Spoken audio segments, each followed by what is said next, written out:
আসসালামু আলাইকুম গাইস, আপনারা দেখছেন এফআইএল আর আপনাদের জন্য আমি এনেছি একটি নতুন ব্লগ।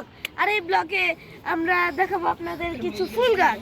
আর আপনারা আগের ভিডিওতে দেখেছিলেন যে যে আমাদের আম গাছে এখনো ফুল ধরেনি, কিন্তু এখন ফুল ধরেছে।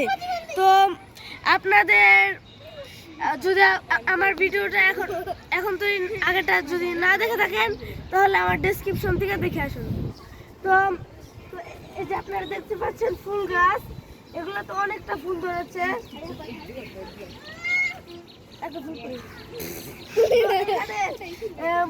এখানে কিছুটা ফুল ধরেছে, 4টা ফুল ধরছে। আর এটা দেখে হয়তো আপনারা অবাক হবেন, ইটের মধ্যে গাছ হয়েছে। তাও সেটা মাত্র 3টা ফুল। আর এইদিকে দেখুন আমাদের কাছে আতা ফলও ধরেছে। তো আতা ফল অনেকগুলো ধরেছে। আগের ভিডিওতে কিন্তু এখনো মানে তখন হয়নি, কিন্তু এখন হয়েছে, কারণ এখন গ্রীষ্মকাল।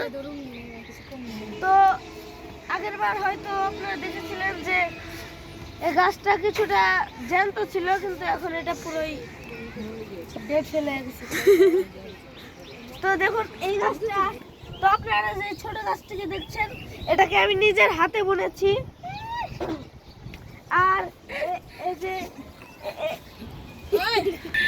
তো আমার সাথে আছে আমার ছোট ভাই মুনাইম, একে হয়তো আপনারা সবাই চিনেন। তো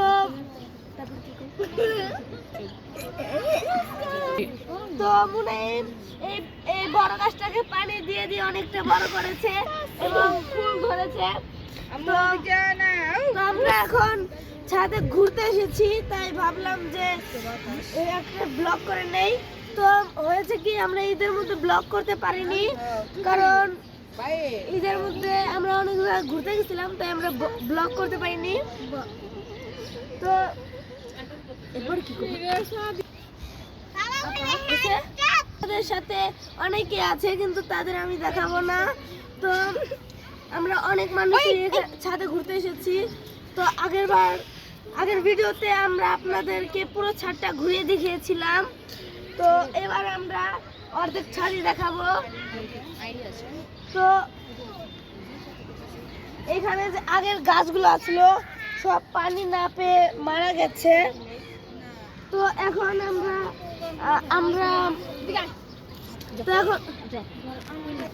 তো মাঠে অনেক বাচ্চারা খেলা করছে। আমাদের ঢাকা শহর এই পাশটা কিছু গ্রামের মতোই লাগে, মনেই হবে না যেটা ঢাকা শহর, এটা ঢাকাই না। তো এখন নাম কইরে বলতে খান যেত। তো আপনারা গরুর দাঁত দেখতে পাচ্ছেন। হায় রে কোপা, দাঁতটা একদম শুকিয়ে কাঠ হয়ে গেছে। তো আমরা আর কিছুক্ষণের মধ্যে ভিডিওটা শেষ করব। তো আপনাদের ভিডিওটা যদি ভালো লাগে অবশ্যই আমার জন্য একটা সাবস্ক্রাইব করে দেবেন। আর ভিডিওটা কেমন লেগেছে অবশ্যই কমেন্টে বলবেন। তো এদিকে অনেক কথা হচ্ছে, তাই আমরা ব্লগটা এত বড় করব না।